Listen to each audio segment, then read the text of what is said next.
In this episode, we speak with André Vener, founding partner of Dog Haus, a craft casual hot dog concept known for its gourmet takes on hot dogs, sausages, and burgers, premium shakes and soft serve ice cream, and a beer program that spotlights local brews.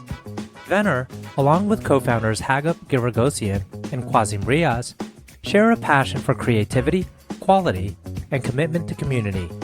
They opened the first dog house in Pasadena, California in 2010, and their 50th location in December 2021. Prior to Dog Haus, Vener served as CEO of the California Philharmonic for 10 years and as executive producer for Pasadena Entertainment. He also founded and operated Red, White, and Blues, an award-winning restaurant and jazz club. 3 key takeaways from this episode include: 1. When working with partners, it's not majority wins, it's minority wins. If one partner is not comfortable with a project, then the rest of the partners listen. 2. Empathy and the ability to easily see how to best lead and motivate a team member can be developed. And 3. Find partners who prioritize these 3 things. Family first. Take care of your people and you'll be taken care of. Be entrepreneurs grinding till the end. Then take the big payday. I'm your host, RJ Lumba. We hope you enjoy the show. RJ Lumba is the executive chairman of Market Insight Media and the managing partner of Growth Cap. He is the host of Great Entrepreneurs, a podcast for driven entrepreneurs and business owners. Our podcast covers all topics related to the entrepreneurial journey, from ideation to execution to optimization and to reaping the rewards of a well-run business. In the minutes ahead, we'll share with you unique insights and tactics from some of today's most accomplished and inspiring entrepreneurs. Andre, thank you so much for taking the time. It's a delight to chat with you today. Yes, thanks for having me. When you were getting your executive MBA, were you in the working world at that time? So I was the president and CEO of the California Philharmonic. So for 10 years, all I did was wear a suit and deal with the Philharmonic, deal with unions, deal with musicians and board members. And after about 10 years, I was like, okay, I need something different. And I just don't want to wear a suit every day to work. And I don't want to work for a massive board. While I was at California Philharmonic, my last 18 months before, I was getting my executive MBA simultaneously. And so during my 6 months before I graduated, I had to write a paper on something like entrepreneur, kind of being an idea. So I came up with a jazz club. It was called Red, White, and Blues. So it was like red for the red wine, white for white wine, and then blues. And it's spelled BLUEZZ. So it was half blues, half jazz. And it would be a cool place for people to go and blah, blah, blah. Fast forward 6 months later, I graduated there. And my graduation party was in my restaurant called Red, White, and Blues. So I actually did it. And that's how I got into the restaurant space. And that was my first time. I've never worked in a restaurant. And just all of a sudden, I owned a jazz club, blues club, and that had fine dining, white linen tablecloths with tomahawk steaks and $500 bottles of wine with live music 365 days a year. So that's how I got thrown into the restaurant world. So back to the Philharmonic, do you have a background in music? No, just business. So I was the CEO and president, but I do come from a family of musicians. My father was a symphony conductor. My sister was a violinist. So I was in that space, but people always ask, because my entire family was in music, they always say, what do you play? And I say, I play soccer. They always thought I'd say trumpet or French horn, but my answer was always, I play soccer. You've got everything covered in terms of world culture. You've got food, you've got sports, you've got music, and you're an executive and entrepreneur. I'm sure all of this kind of played a role as you were building the business, your restaurants. I'm not sure if you've read Danny Meyer's book. 100%. Yeah. I'm getting glimpses of like some similarities. I mean, you obviously have the European roots and well-rounded. All of these things probably are reflected in some way in the work you do. 100%. I mean, people always ask, how do you learn to become a leader? How do you learn how to do that? Well, it's pretty simple. I was the captain of the soccer team. I was the goalkeeper. So I didn't learn going to college how to be a leader. I learned that on the field. How to deal with all kinds of personalities and different groups, from musicians to unions and all that kind of stuff. Well, union could be the franchisees and the musicians can be my employees. You take care of them, they take care of you.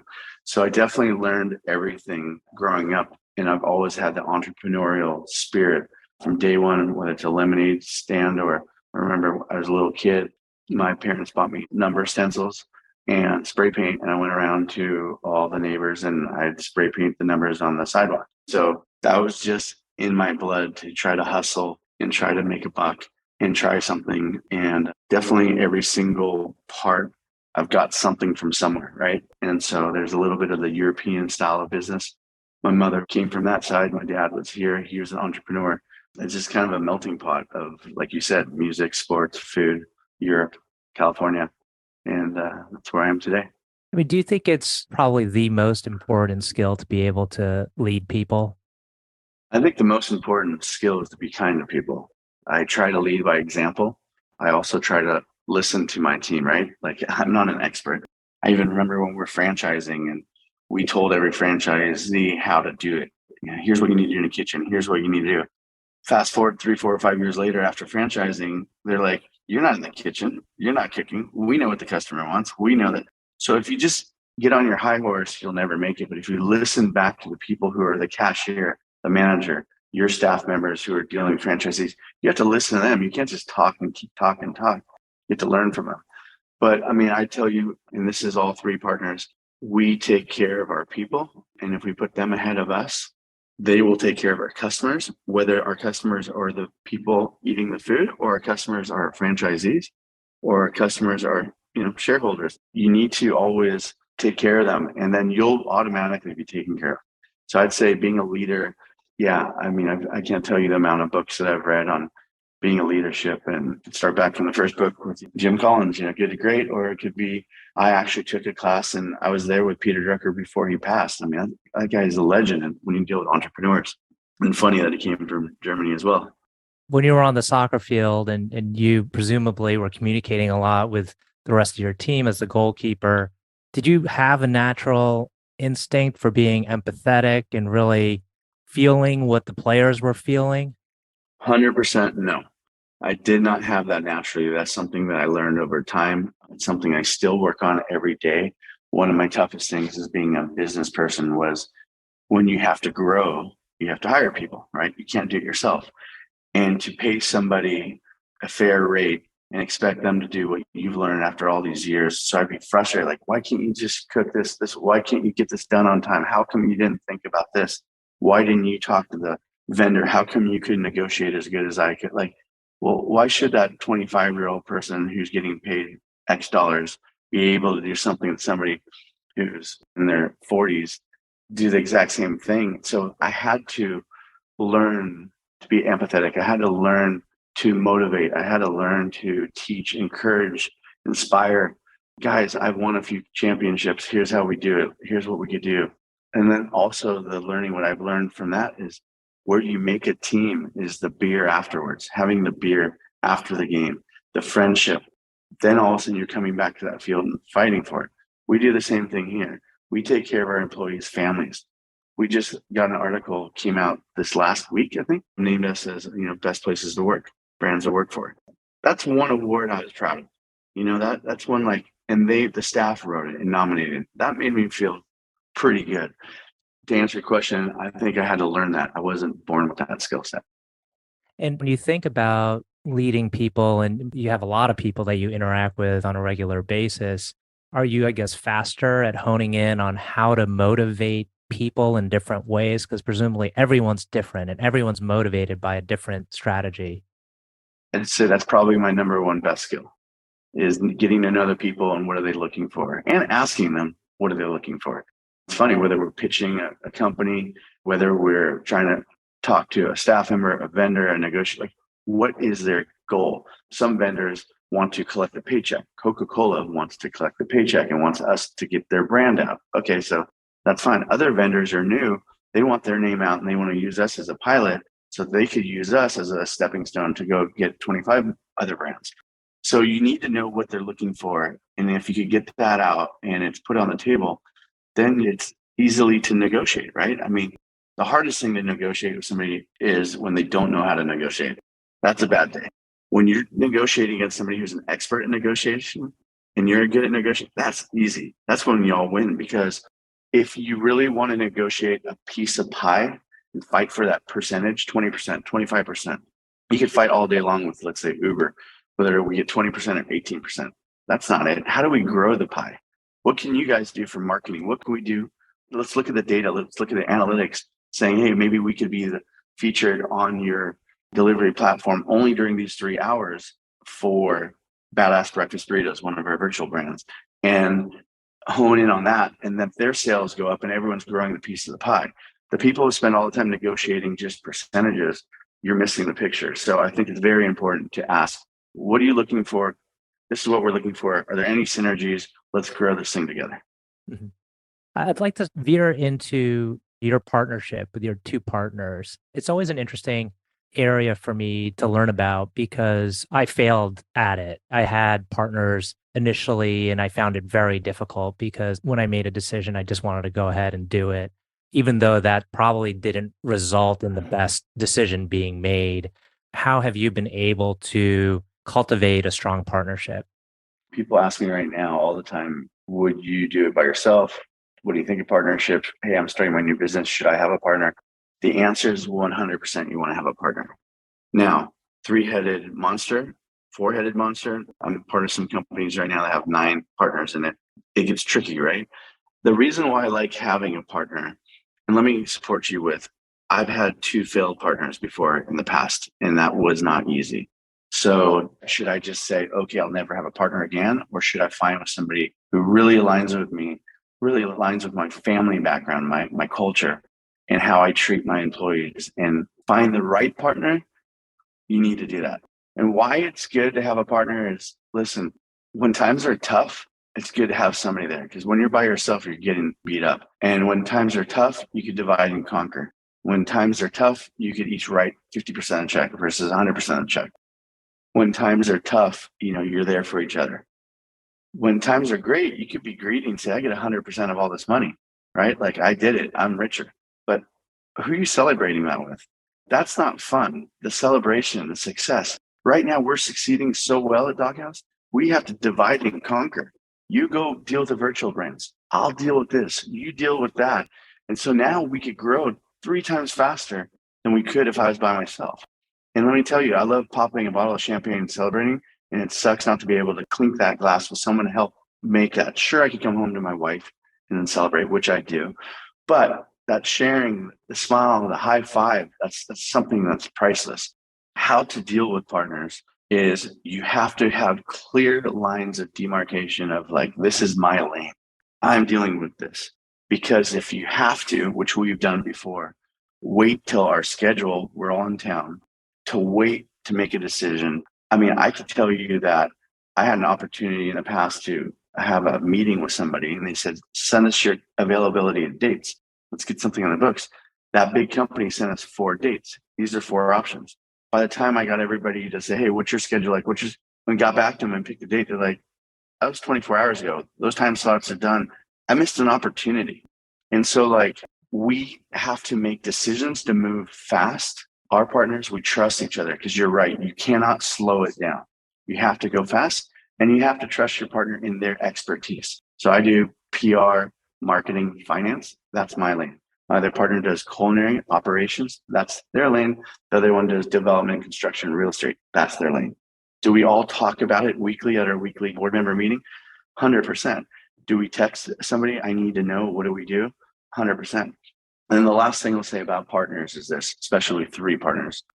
It's not majority wins. It's the minority wins. So if my 2 partners want to go international with Dog Haus, and I don't think we're ready and I don't feel comfortable, I win. We're not going international. I'm not comfortable. It's not 2 against 1. It's I'm not comfortable and you're putting me in an uncomfortable situation. And we move on. We wait to the next project. Mm-hmm. Another thing going against that is, hey, I want to go international. The other 2 guys, I'm not sure we're going to work. I don't think our dog will make it in the Middle East. I don't think this is it. And I say, I will fall on the sword for this one.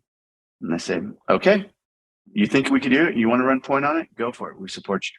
So it's never 2/3. Mm-hmm. It's always, I'm not comfortable or trust me. And I'll fall on the sword or I'm not comfortable. And that's how we go through all of it. And that's also with companies that have 6 partners, 9 partners.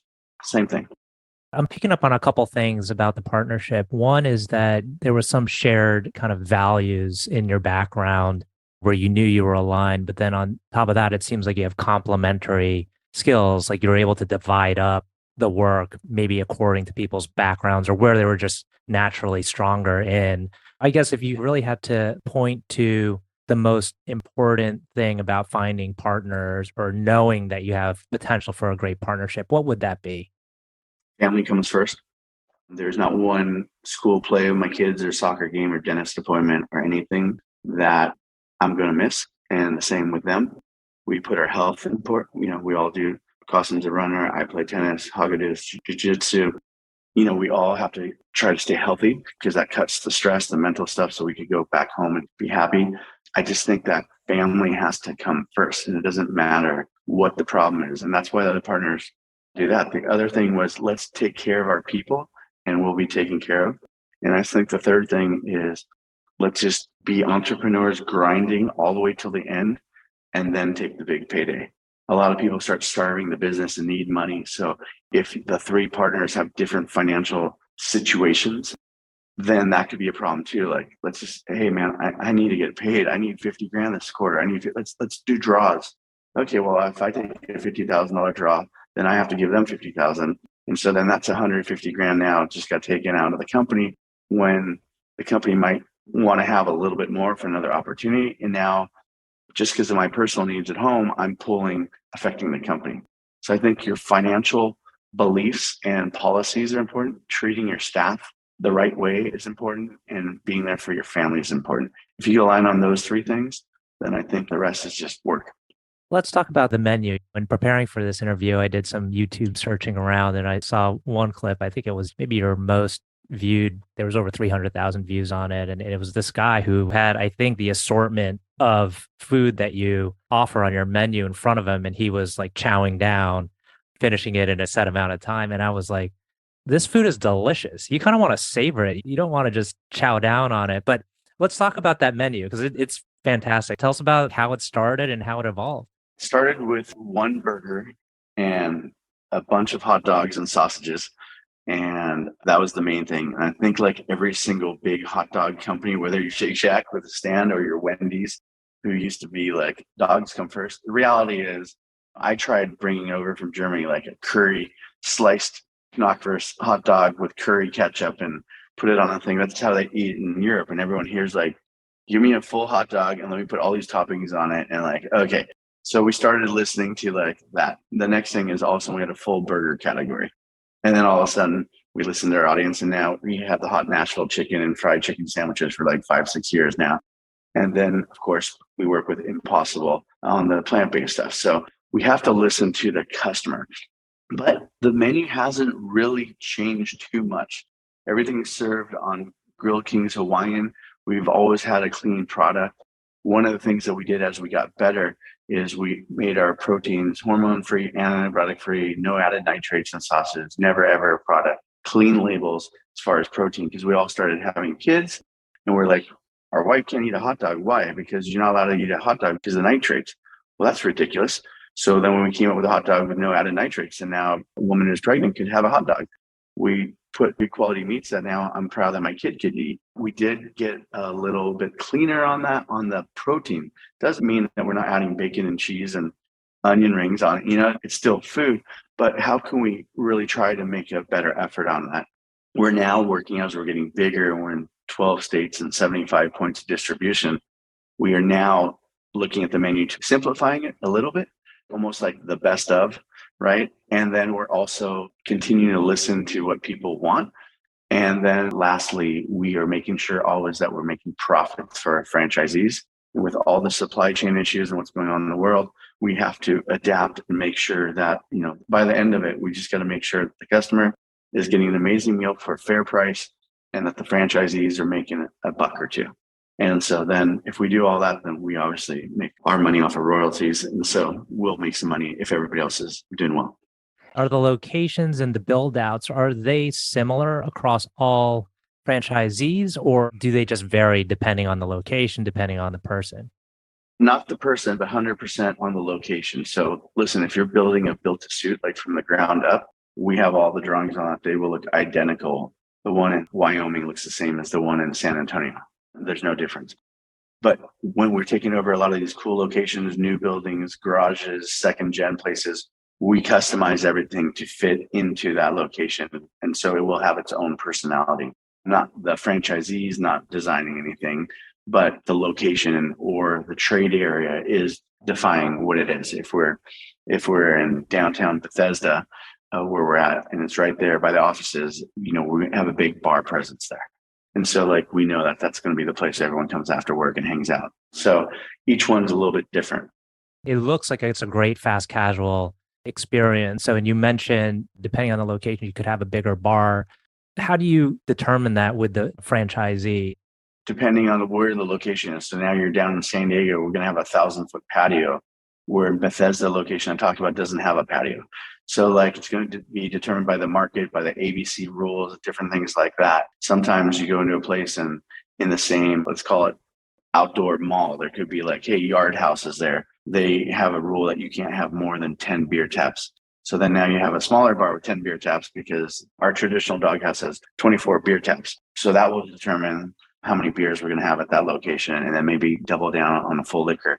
Another thing is full liquor license. Most places across the country, states, it's $1,000 to get a full liquor license. New Jersey, $500,000. LA, $150,000. So now you start saying, okay, it's not worth the return on investment for full liquor. I'll just do beer and wine. So I'd say of our 20 locations in LA, only 5 have full liquor. And what determines that would be the liquor license. So yeah, not a lot of it is done by the franchisee, and it's for us to figure out what the situation is of that location, that city, that weather, that skill of the franchisee sometimes. And then we go ahead and design something. Excellent. Well, we're coming up on time. I just have 2 final questions. One is, can you share a little bit with the audience about the stats? If there's someone interested in potentially becoming a franchisee, obviously you don't have to give any information that's not public, but anything that's helpful to maybe a potential franchisee to understand about the business. We're franchising all across the country. Number one, we have a franchise process. So they speak to our salesperson, they get to know each other, they fill out some questions. We make sure it's a good fit. We make sure the area is good for them, make sure they have enough finances to support it, make sure that they have some experience. And if they don't have experience in the restaurant industry, which not everybody does, that they have amazing other experiences. So for example, one of our best franchisees doesn't even work in a doghouse. He manages 3 in Maryland. He works for Microsoft, but he's a guru at technology and marketing, and he's part of his community. And he knows how to manage the manager. So that's a win. If you have no experience in running a business and you never worked in a restaurant, probably not a good fit. But I'd say right now, what's really why we have so much press and we're doing pretty good is during the pandemic, we had to shut down all the restaurants and bars.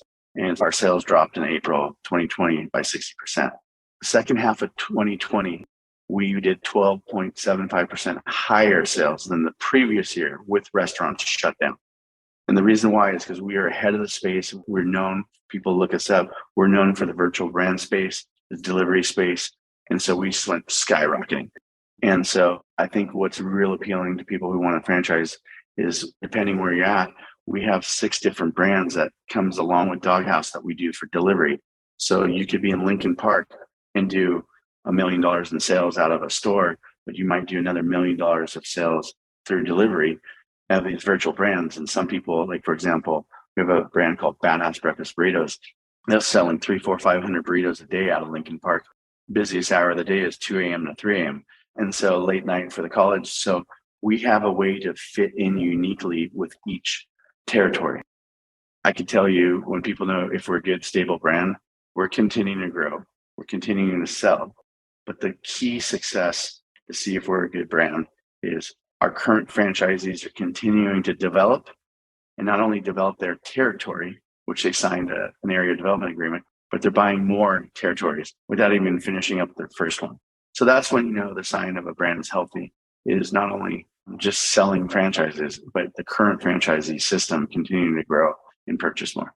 And how many locations do you have now? And what's the big vision? Are you going to eventually take this public? It might be too soon to think that. What's the big kind of grand vision? To answer the public part, I don't want to go through that process. So no for that one. We're currently 50 locations, traditional brick and mortars. We're expanding in the ghost kitchen space.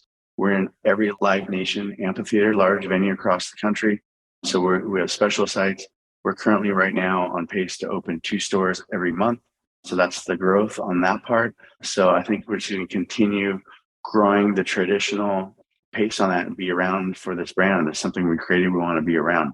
Sure, once we're in the 100, 200 locations, we would probably really look for a president of the company who's been doing this and really take it to the next level, to the 500, to the 1,000. We'd also be open-minded to getting strategic partners. So whether that's selling part of the company, merging, all those things are always on the table for us. But going public, definitely not. And us being here 10 years from today, probably not. I'm sure you're already getting calls from some private equity firms or investors. It definitely happens, but we really look for the strategic partner. What are they bringing? A lot of people right now want to deploy money by the end of the year to get rid of their funds, or they're raising the next fund. But like, what can you bring as a partner? That's what we're looking for.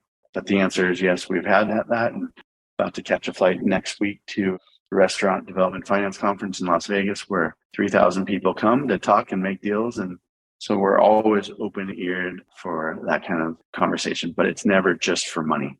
And it's somebody who wants to have our same long-term vision that this could be a household name, Dog Haus in every single market, just as like yourself, that you could go down the street and try the food, not wait for it to come to you in 2-3 years. So love for that strategic partner to come to us one day. Excellent. Final 2 questions. Can you tell us about your favorite book that maybe had an impact on you, book you like to recommend to others?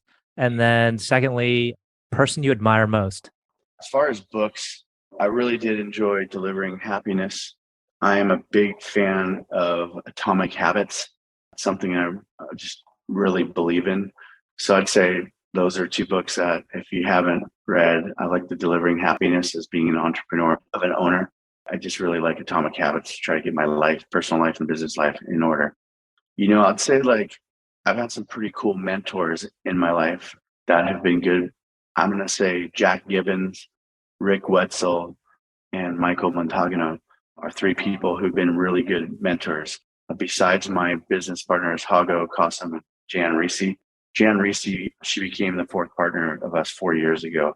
She came into the company and she ran all of Subway worldwide, the purchasing co-op company called IPC. So she had 800 employees and was in charge of 45,000 locations around the world, buying, purchasing, distribution. So to have her on the team, what I've learned from her is amazing. Jack Gibbons, one of the founders of so many amazing brands out there, including Velvet Taco, pretty awesome guy. Rick Wetzel and his wife Elise, who created Wetzel's Pretzels, Blaze Pizza, and now Dave's Hot Chicken. Amazing entrepreneurs. And then Michael Montagno is just an amazing young guy who's running Kitchen United, and he just has his pulse on everything. So I'd say like those are just like entrepreneurs that I like to follow. Of course, the late Peter Drucker is like, I'd just say one of the best. Well, Andre, thank you so much for taking the time. Really appreciate it. And good luck in the years ahead. And same with you. Good luck, and appreciate what you're doing for everybody out there.